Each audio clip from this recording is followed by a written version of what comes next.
ॐ अज्ञानतिमिरान्धस्य ज्ञानाञ्जनशलाकया चक्षुरुन्मिलितं येन तस्मै श्रीगुरवे नमः।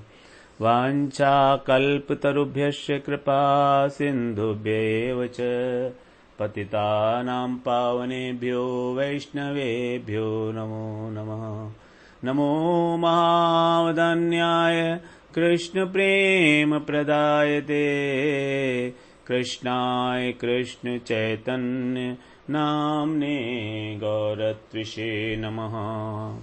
हे कृष्ण करुणा सिंधो दीनबंधो जगत्पते गोपेश गोपिका कांत राधा कांत नमोस्तुते।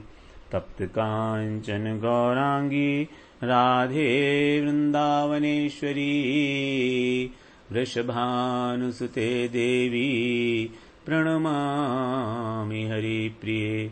वृंदायै तुलसीदेव्यै प्रियायै केशवस्य च कृष्णभक्तिप्रदे देवी सत्यवत्यै नमो नमः।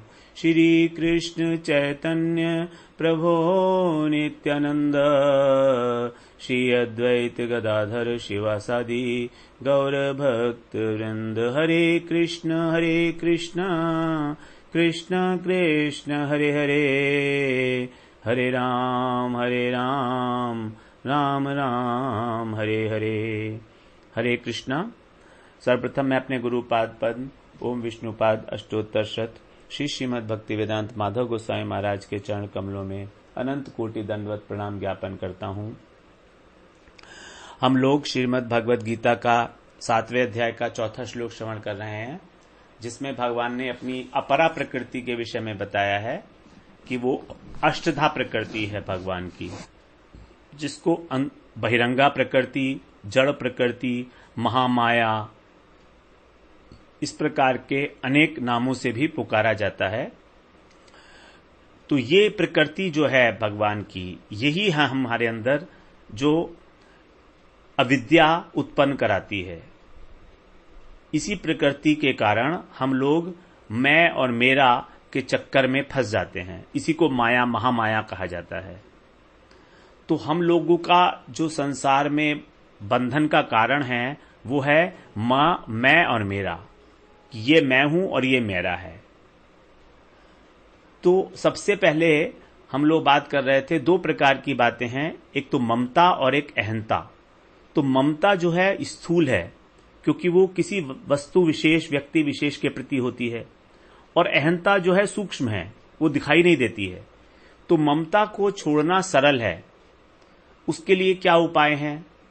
दो प्रकार के लोग बताए गए हैं। इस पृथ्वी में दो प्रकार के लोग होते हैं, विवेक प्रधान और भाव प्रधान।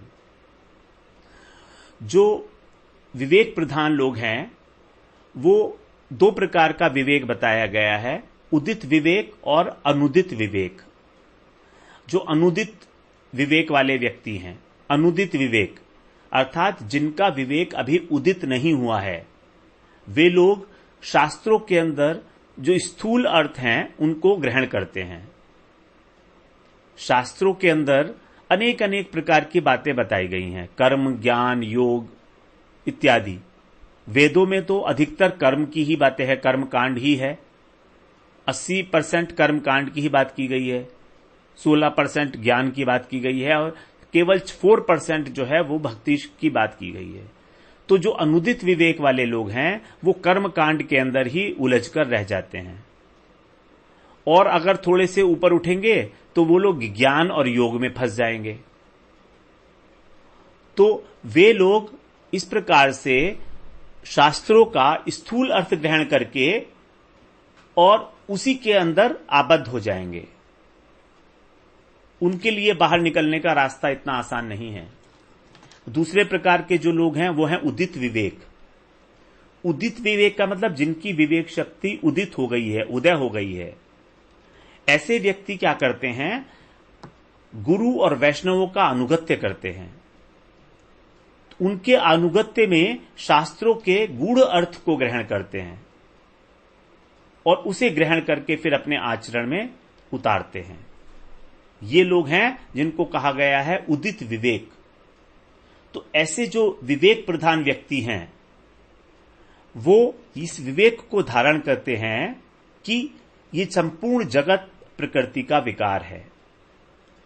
हम लोग सृष्टि तत्व में श्रवण कर आए हैं कि ये जगत प्रकृति का ही विकार है, प्रकृति से ही उत्पन्न हुआ है। प्रकृति त्रिगुणात्मक है, उसी प्रकार से जगत भी त्रिगुणात्मक है। इसकी स्थिति है, इसका उत्पन्न होना है, इसकी स्थिति है और इसका प्रलय है। उत्पन्न होता है, स्थित रहता है और नाश हो जाता है। ये प्रकृति क्या है? ये भगवान की शक्ति है।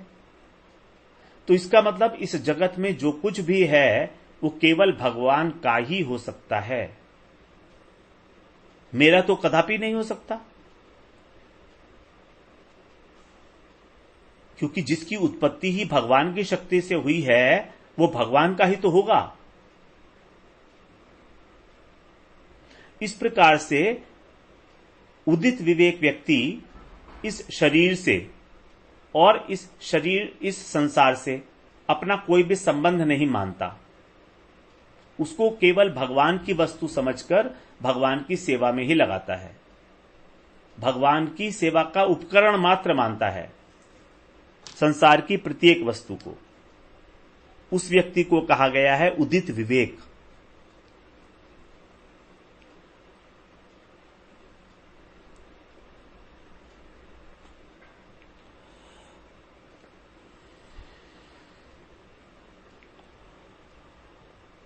वास्तव में जो शरीर है उसके अंदर क्या है? ज्ञानेंद्रिय, कर्मेंद्रिय, मन, बुद्धि, अहंकार, ये सब तो भगवान की प्रकृति है, अष्टधा प्रकृति। तो ये सब भगवान की अष्टधा प्रकृति के ही विकार हैं। अर्थात हमारा जो शरीर हमें दिया गया है, जो हमें दिख रहा है, ये भगवान की प्रकृति का विकार मात्र है, इसलिए भगवान की वस्तु हुई। अब भगवान की वस्तु हुई तो फिर मुझे अपना क्यों मानना इस शरीर को? तो भगवान की वस्तु है तो भगवान की सेवा में लगनी चाहिए। तो मुझे इस शरीर को अपना ना मानकर भगवान की सेवा में लगाने का अधिकार है। ऐसे लोग जो होते हैं उदित विवेक होते हैं, वे लोग उस विवेक को धारण करके इस माया से पार हो सकते हैं, भगवान की कृपा हो जाए यदि तो। और जो भाव प्रधान लोग हैं, दूसरे लोग हैं भाव प्रधान हैं, वे लोग क्या कहते हैं कि ये सब कुछ मेरा है, ये धन मेरा है, ये मकान मेरा है, ये ऑफिस मेरा है, ये फैक्ट्री मेरी है। तो उनके लिए भी भगवान कह रहे हैं कि ये तुम इसके मालिक कब से हो गए?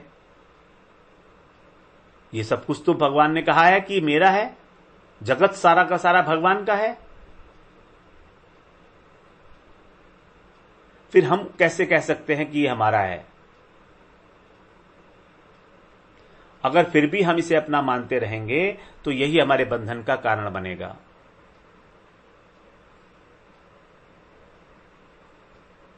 तो ना तो हम शरीर हैं और ना हम कुछ करने वाले कर्ता हैं। तो ना तो हमारे अंदर ममता और ना अहंता, इन दोनों का ही कोई स्थान नहीं होना चाहिए। अगर हम इस भाव को धारण करें कि ये मेरा कुछ नहीं है और इस विवेक को धारण करें कि ये शरीर भी मेरा नहीं है, तो मेरा कहने वाली कोई वस्तु ही नहीं रहेगी। और जब मेरा कहने के लिए कोई वस्तु ही नहीं रही तो जो मेरा कहने वाला मैं है वो कैसे जीवित रहेगा?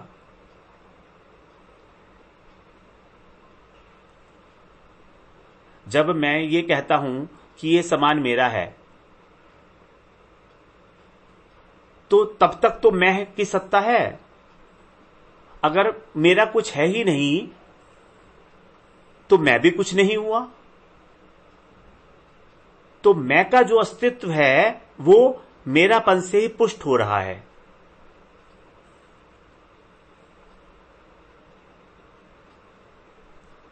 जैसे उदाहरण के लिए अगर एक फैक्ट्री में कोई सुपरवाइजर का काम करता है एक व्यक्ति, अब उसका सुपरवाइजर का उस फैक्ट्री में मेरा कहने के लिए कुछ भी नहीं है, क्योंकि मालिक ने ही उसको बैठने के लिए जगह दी है, मालिक ने ही उसको इंस्ट्रूमेंट्स दिए हैं।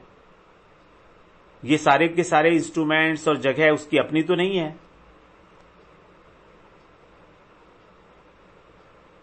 तो उसे ये अभिमान हो ही नहीं सकता कि ये सब मेरा है या मैं भी कुछ हूं। उसे पता है कि उसका वास्तव में कुछ भी नहीं है। जिस दिन मालिक नौकरी से निकाल देगा, उस दिन जो सुपरवाइजर की पोस्ट थी वो भी नहीं रहेगी। वो सुपरवाइजर होने का जो व्यर्थ अभिमान है वो भी नहीं करेगा। जब तक फैक्ट्री में काम कर रहा है तब तक ही वो इस अभिमान को धारण कर रहा है, और उसका कारण है सुविधा के लिए अपने, वरना कार्य कैसे करेगा। अगर उसको ये अभिमान ही नहीं होगा कि मैं सुपरवाइजर हूं, तो वो सुपरवाइजर का रोल कैसे अदा करेगा। तो सुपरवाइजर का जो अभिमान उसने धारण किया है वो भी अपने कार्य को सुचारू रूप से करने के लिए, बस इतना ही। गहराई में नहीं लिया है उसने अपने को कि मैं सुपरवाइजर ही हूं। लेकिन उसका जो अपना अभिमान है कि वो माता पिता का पुत्र है, अपने उनकी सेवा करना उसका कर्तव्य है, ये अभिमान तो हमेशा रहेगा उसके पास। तो जो आरोपित अभिमान था फैक्ट्री के द्वारा दिया गया, उस अभिमान को तो उसने छोड़ सकता है आसानी से, लेकिन जो उसका अपना अभिमान है कि वो एक पुत्र है अपने माता पिता का, वो अभिमान जो है उसके अंदर रहेगा। उसी प्रकार से हमें भी संसार में आके शुद्ध अभिमान को धारण करना है कि हम भगवान के नित्य दास हैं, और संसार की वस्तुओं को प्राप्त करके या जो हमको अपने आप से मिल गई हैं, उनको प्राप्त करके किसी प्रकार का अभिमान करने की कोई आवश्यकता नहीं है, क्योंकि वे तो मेरी ना थी और ना होंगी, केवल उपयोग के लिए दी गई हैं कुछ समय के लिए। इसलिए उन पर अभिमान करके अपने अंतःकरण को मलिन करने का कोई कारण नहीं बनता।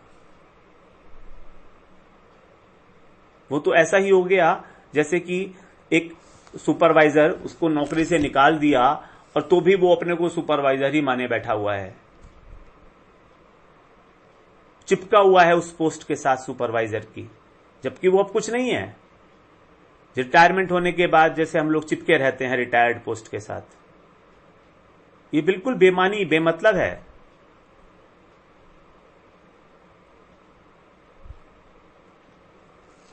तो इस प्रकार का भाव यदि हम रखेंगे तो हमारा जो ममता है, हमारी जो अहंता है, ये शिथिल हो जाती है।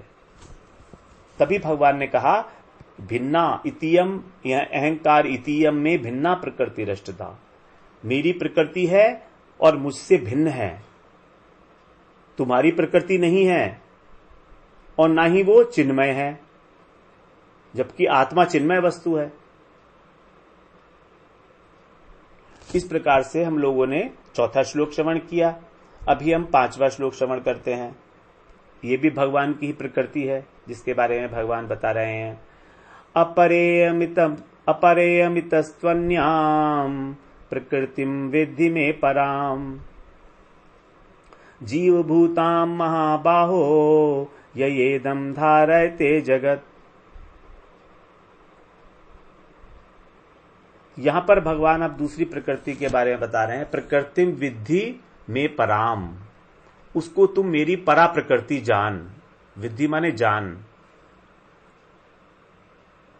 तो पहला श्लोक था अपरा प्रकृति के विषय में, उसको हम लोगों ने रखा था माइलस्टोन नंबर 32, और ये है हमारा 31, और ये है हमारा माइलस्टोन नंबर 32। नहीं, ये 31 तो हमने रखा था मनुष्याणाम सहस्रेषु, उसके बाद ये 32 और ये 33 है। कल गलत बोल गए थे, वो माइलस्टोन 32 था, 4 नंबर श्लोक, और ये 5 नंबर श्लोक होगा 33।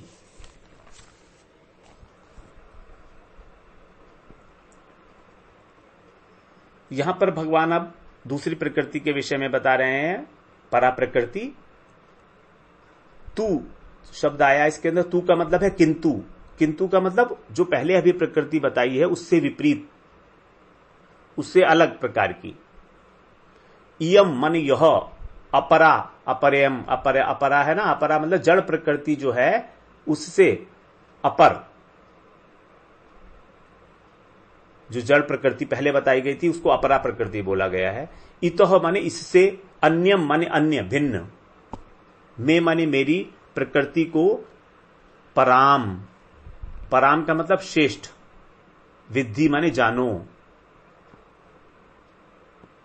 जो कैसी है, चेतन है, श्रेष्ठ है, श्रेष्ठ है इसलिए चेतन है वो।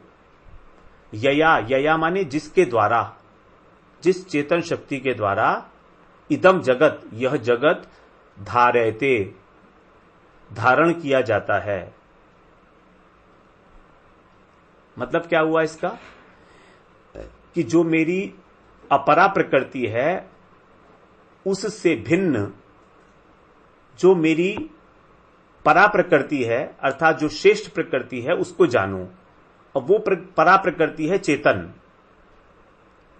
और इसी चेतन शक्ति के द्वारा, इस चेतन प्रकृति के द्वारा, यया माने इस चेतन शक्ति के द्वारा ही इदम जगत, ये जो जड़ जगत दिखाई देता है, इसको धारण किया जाता है। मतलब जो मेरी चेतन प्रकृति है, अर्थात जो जीव प्रकृति है, जीवात्मा, वो जीवात्मा अपना कर्म भोगने के लिए इस जगत को धारण करती है, अथवा जीवों को कर्म का भोग कराने के लिए भगवान इस जगत की सृष्टि करते हैं। भगवान इस जगत की सृष्टि क्यों करते हैं, जिससे कि जीव अपने कर्मों का भोग कर सकें और वे कर्मों का भोग करके शुद्ध होकर भगवान की सेवा में जा सकें। तो इस शक्ति का, ये जो शक्ति है भगवान की, इसको बोला परा, उत्कृष्ट है ये। इसका कारण ही यही है उत्कृष्ट होने का कि ये चेतन है, जबकि वो जड़ थी पहली वाली, और चेतन होने के कारण इस जगत को धारण करती है, अर्थात अपने भोग करने के लिए इस जगत को ग्रहण करती है, इस जगत का उपयोग करती है। क्योंकि जगत तो जड़ है, तो जड़ वस्तु का जो भोग करता है वो कौन करते हैं, चेतन वस्तु ही कर सकती है जड़ वस्तु का भोग। तो यहां पर जीव को भगवान की शक्ति कहा गया है। इसका मतलब यह है कि जीव शक्ति जो है वो एक आश्रित तत्व है, भगवान का अंश है।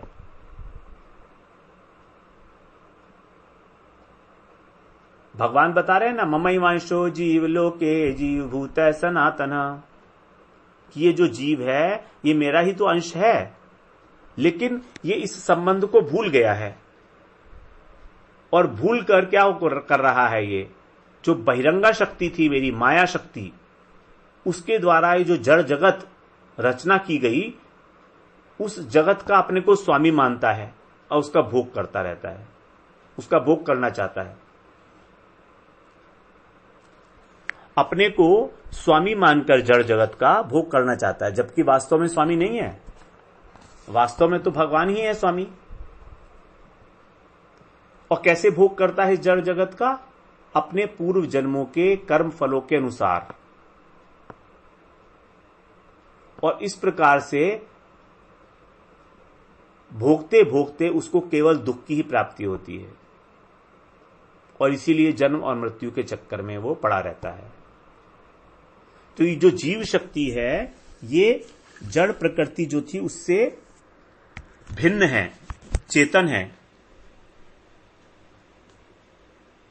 भगवान की जो स्वरूप शक्ति है उसी का अंश होने के कारण चेतन है ये।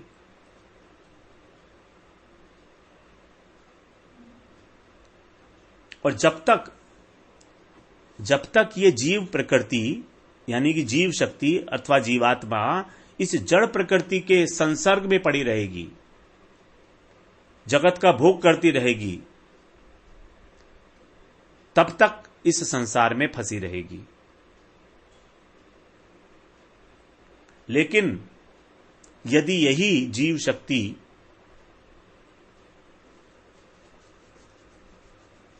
भक्ति उन्मुखी सुकृति होने के कारण साधु संग करे, गुरु पदाश्रय करे, भक्ति योग का पालन करेगी, तो फिर भगवान के आश्रित भी हो सकती है। भगवान की जो स्वरूप शक्ति है उसके संसर्ग में आने योग्य हो जाएगी। इसीलिए इस शक्ति को तटस्था शक्ति कहा गया है, क्योंकि इसके अंदर दोनों प्रॉपर्टीज विराजमान है। अगर ये जड़ जगत के प्रति आकृष्ट होगी तो जड़ हो जाएगी, संसार में फंसी रहेगी, और अगर साधु संग में भगवत कृपा से, गुरु कृपा से, साधु कृपा से यदि इसकी इच्छा भगवान की सेवा करने की हुई तो ये इस संसार से निकल सकती है बाहर, भगवान की सेवा में जा सकती है। तभी इसे कहा गया तटस्थ। तटस्थ का मतलब है बीच का स्थान, तट, जड़ और चेतन के बीच का स्थान। तो भजन करके ये साक्षात भगवान की सेवा में नियुक्त हो सकती है।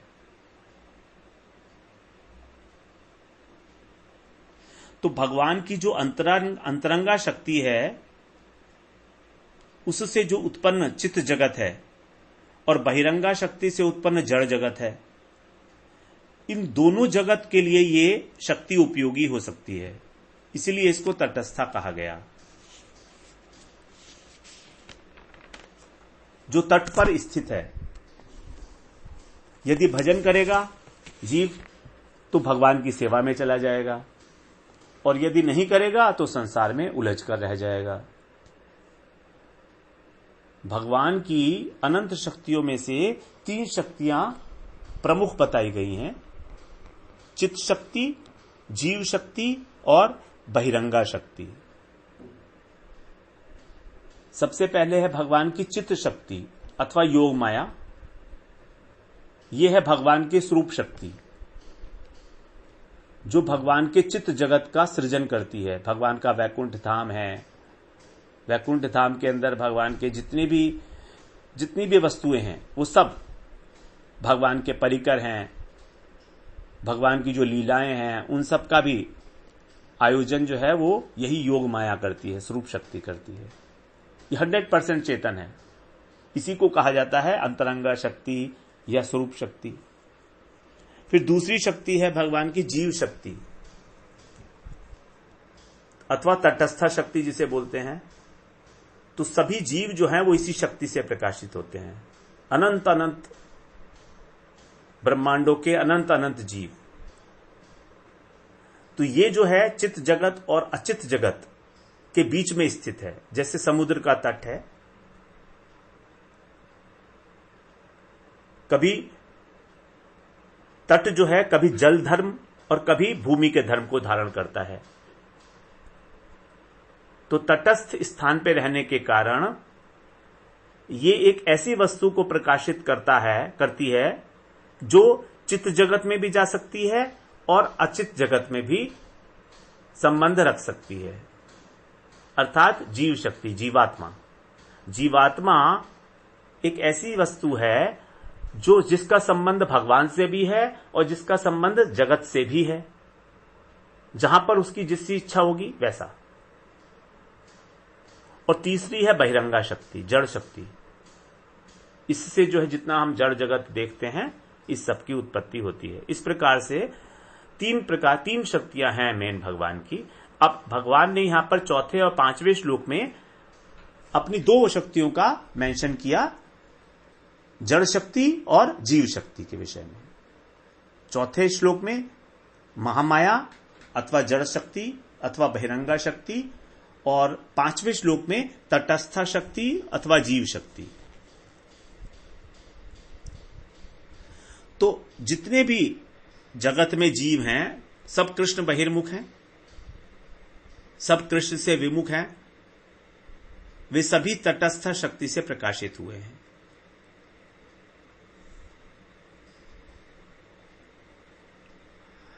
अगर हम यह सोचें कि ये जीव वैकुंठ से या गोलोक धाम से आया है भगवान की सेवा से विमुख होकर, तो ये विचार बिल्कुल गलत है, निराधार है ये विचार।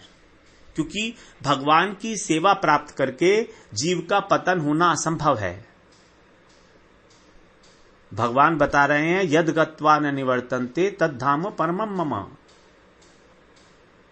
जो एक बार वैकुंठ धाम में आ गया, जो भगवान की सेवा में चला गया, वो कभी भी पतन को प्राप्त नहीं हो सकता। यद गत्वा न निवर्तन्ते, जहां पर जाकर कोई भी वापस नहीं लौटता, वही है मेरा परम धाम। तो इस संबंध में शास्त्रों के अंदर अनेक प्रकार की कथाएं आई हैं। उसमें एक जय विजय का वर्णन आता है। जय विजय भगवान के द्वारपाल हैं वैकुंठ में। तो देखा जाता है कि उनका पतन हुआ था, लेकिन वास्तव में उनका पतन नहीं हुआ। वो भगवान की इच्छा से इस जगत में आए और इस जगत में आके उन्होंने बद्ध जीव का अभिनय मात्र किया।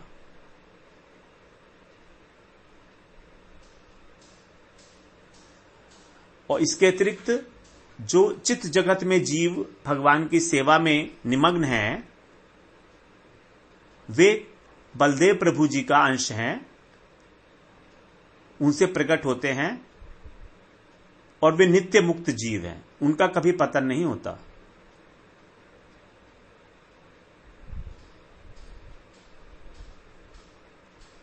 तो भगवान ने यहां पर 2 प्रकार की जो प्रकृति बताई, पहली प्रकृति जड़ प्रकृति, उसके अंदर 8 प्रकार के भेद।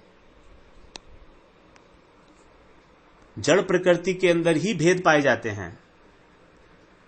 जो दूसरी प्रकृति थी भगवान की, जीव प्रकृति, जीवात्मा, जीव शक्ति, उसके अंदर किसी प्रकार का कोई भेद नहीं है। वो अविभक्त है, भेद रहित है, निर्विकार है आत्मा। तो यहां पर जड़ और चेतन दोनों को ही भगवान ने अपनी शक्ति बताया है।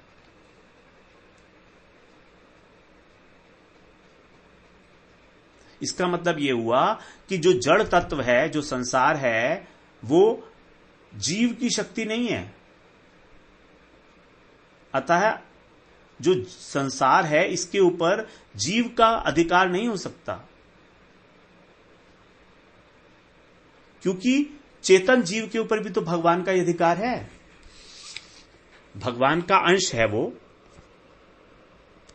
जीवात्मा भगवान का अंश है, तो जीवात्मा के ऊपर भगवान का अधिकार होगा, और जड़ संसार भी भगवान का है तो उसके ऊपर भी भगवान का अधिकार होगा।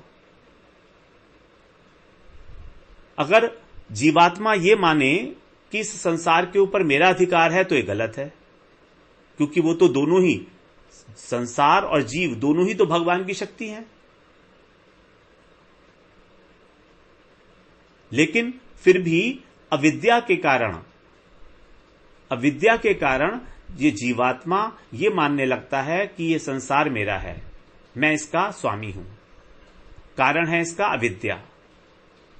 और जब अविद्या से मुक्त होगा वो, तभी जीवन मुक्त होकर भगवान के आश्रय में जा सकता है। तो हम लोग इसी बात को श्रवण करेंगे आगे। वांछा कल्पतरुभ्यश्च कृपा सिंधुभ्य एव च पतितानां पावनेभ्यो वैष्णवेभ्यो नमो नमः।